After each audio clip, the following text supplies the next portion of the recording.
अल्लाह के कुरान ने बता दिया था कि ये शैतान का काम है, शराब मत पियो, नशा मत करो। इसीलिए नबी पाक अलैहिस्सलाम को उनके जीवनी पर उंगली उठाने वाले हमारे नबी ने जो भी बातें कही है, खुदा के वास्ते उस पर अमल तो करके देखो। अगर समाज एक साल के अंदर तब्दील ना हो जाए, बदल ना जाए, तो अब्दुल्ला सालिम की जुबान काट लीजिएगा। हमें हमारे नबी की बात पर चढ़ते हुए सूरज से कहीं ज्यादा यकीन और विश्वास है। अल्लाह के नबी ने कहा कि शराब मत पीना, फइन्नहा मिफ्ताहु कुल्लि शर्रिन, तमाम बुराइयों की जड़ शराब में है।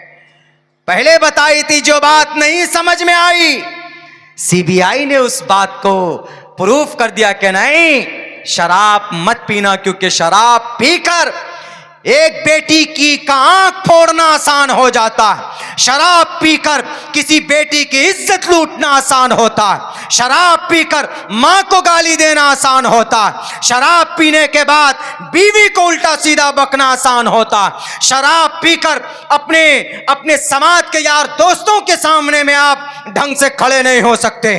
पहले कुछ सालों पहले तो यह देखा जाता था, जब हमारे बिहार में शराब की बंदिश नहीं थी, शराब पीता था, साइकिल पे बैठता था, उसके बाद पता चला कुछ दूर चलने के बाद साइकिल ऊपर वो नीचे, और नाली को ये हाईवे समझकर उसी में घुसा देता था। क्यों? शराब पीने के बाद आदमी को दो रास्ते दिखते हैं, दो नहीं तीन दिखते हैं। इसीलिए कभी इधर घुसकता है, कभी इधर लुढ़कता है, कभी इधर लुढ़कता है, बीच में वो नाली को हाईवे समझकर उसी में थोथोर जाता है, उसी में घुस जाता। आपने कई जगह भी देखा होगा, बहुत सी जगहों पर हम लोग देखते हैं, रातों को 2, 2:30, 3 बजे जाते हैं तो शराब पीकर कोई पड़ा हुआ है। हमारे बिहार के अंदर तो खैर अभी बोलते हैं कि बंदिश है, बंदिश नहीं, अभी होम डिलीवरी चालू है हमारे बिहार में। होम डिलीवरी, कोरेक्स, नेट्राभेट, सुलेसन, इसका होम डिलीवरी चलता है। बाद में हमारे कुछ प्रशासन के साथी जलाते, 3 कार्टून वहां जला दिया, 5 कार्टून वहां जला दिया। दिखाना भी होता है ना, इनको अपना कोटा पूरा करना होता है।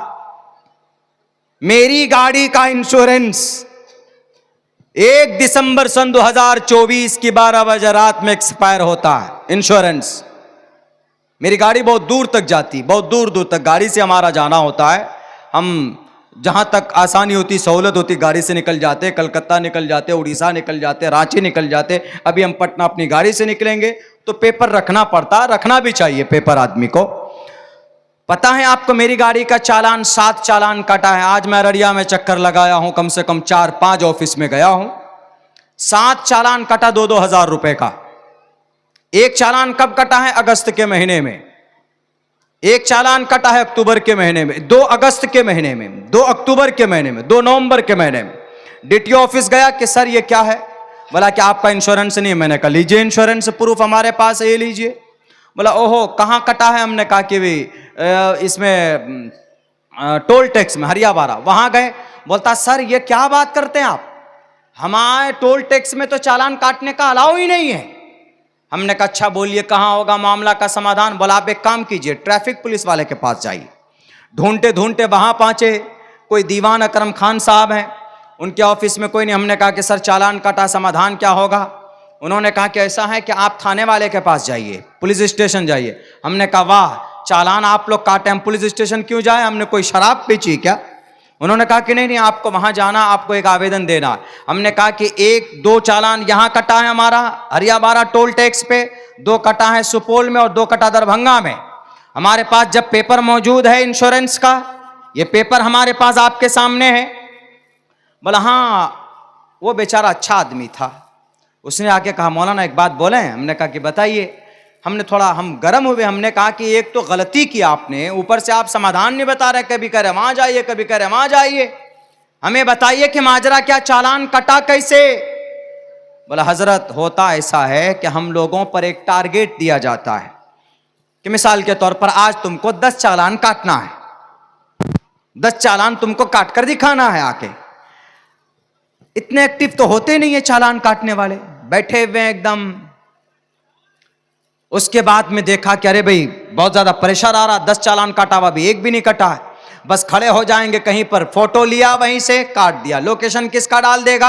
आपके घर के पास है तो आपका लोकेशन डाल देगा कि वहां पर कटा चालान लीजिए।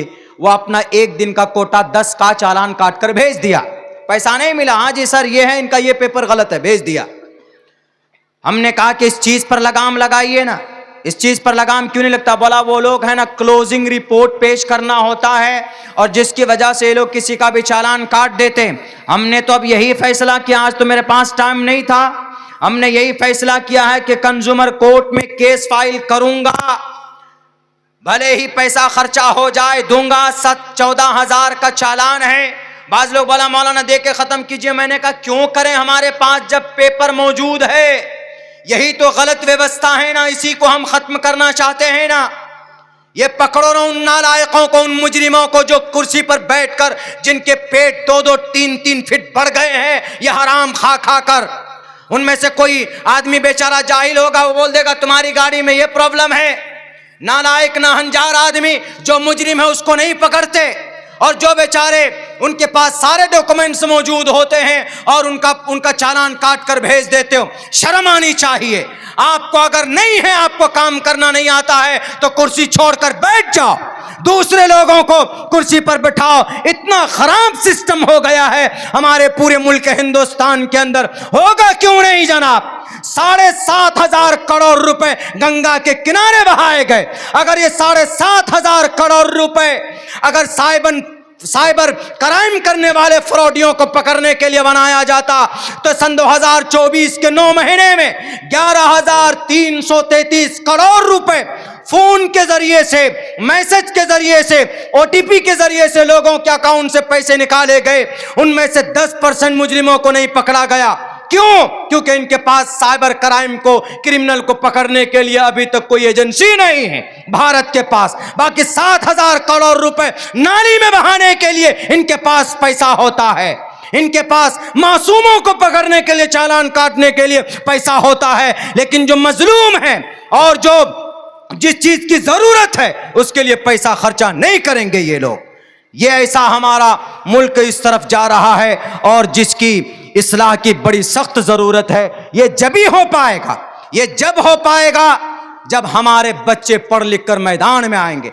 बात करना नहीं जानते, बात कैसे सलीके से करें, माँ बाप से कैसे बात करें, अपने समाज में पोलाइटली नरमी कैसे पैदा हो, समाज में अच्छा काम कैसे हो, ये चीज़ें जब ही हो सकती है जब हमारे बच्चों के अंदर तालीम का हमारा मैयार, हम अपनी सोच बढ़ाएंगे तो इंशाअल्लाह इन चीज़ों के अंदर तब्दीली भी आएगी। बहरकैफ तो वो आदमी उसने सीबीआई ने कहा कि शराब पी रखी थी। और दूसरी कौन सी बात? दूसरी बात ये थी, उन्होंने लिखी कि अगर ये डॉक्टर अहाना अकेली ना होती, रात को 3 बजे अकेली रूम में गई थी कॉन्फ्रेंस हॉल में। ये आदमी पहले से ताक में बैठा हुआ था कि कब हमको ये डॉक्टर मिले तो हम इसके साथ में अपने नापाक अजाइम को मुकम्मल करें। मेरे भाई, और रात को 3 बजे वो डॉक्टर अहाना अकेली थी। अल्लाह के नबी ने इसी को मना किया है। अल्लाह के नबी ने फरमाया इन्नल मरअता औरतुन इदा खरजत इस्तशरफहा शैतान। मतलब ये है कि यत्र नार्यस्तु पूजन्ते रमन्ते तत्र देवता तत्र तास्तु न पूजन्ते न रमन्ते न तत्र देवता। बेटी है घर में रहे, उसका सम्मान करो, बेटी को अकेले बाहर मत भेजो। मेरे नबी फरमाते इन्नल मरअता औरतुन। मेरी माए आप भी बैठी हुई, सुन लीजिए। आपका शौहर दिल्ली के अंदर है, आपका शौहर पटना में है, तो आपके लिए जायज नहीं है कि बिना बात के आप कुवारी या आप कुर्सा काटा के मैं मार्केट में चले जाएं और अपने आप के अपनी शक्लों को खोल कर चले जाएं। अगर आपको जरूरत है आप जाइए अररिया, लेकिन साथ में किसी को कर लीजिए और मुशर्रा लिबास में जाइए, बुर्के में जाइए, अपने आप को ढांप कर जाइए। और ये जो शैतान आपके हाथ में है मोबाइल, इन्नल मरअता औरतुन, औरत पर्दे की चीज है। इदा खरजत, जब वो बाहर निकलती है घर से, इस तशरफहा शैतान, तो शैतान उसके पीछे पीछे लग जाता है। तो अल्लाह के नबी ने कहा कि औरत को अकेले घर से बाहर नहीं निकलना चाहिए। तो वो डॉक्टर अहाना के बारे में सीबीआई ने लिखा कि डॉक्टर अहाना अगर किसी को साथ में रखती, किसी कंपाउंडर को या किसी अपने सहेली को, तो उसकी ज़िंदगी आज जिंदा होती, आज वो हयात से होती। ये बात मेरे नबी ने पहले बता दिया था कि औरत को अकेले घर से बाहर नहीं जाना चाहिए। बताइए हमारे नबी की पेशन गोई कब की है, हदीस कब की है? 1450 साल पहले। तब अल्लाह के नबी ने बता दिया था। लोग अमल नहीं करेंगे। जो शरीयत है, जो मुसलमानों का कुरान और जो उनकी हदीस है कि वीडियोस आप तक जो पहुंचा, आपने देखा, आपको पसंद आया होगा। पसंद आ जाए दोस्तों में ज़रूर शेयर करें, और पहली बार हैं तो सब्सक्राइब ज़रूर करें। मिलते हैं फिर दूसरे वीडियोस में। अस्सलाम वालेकुम।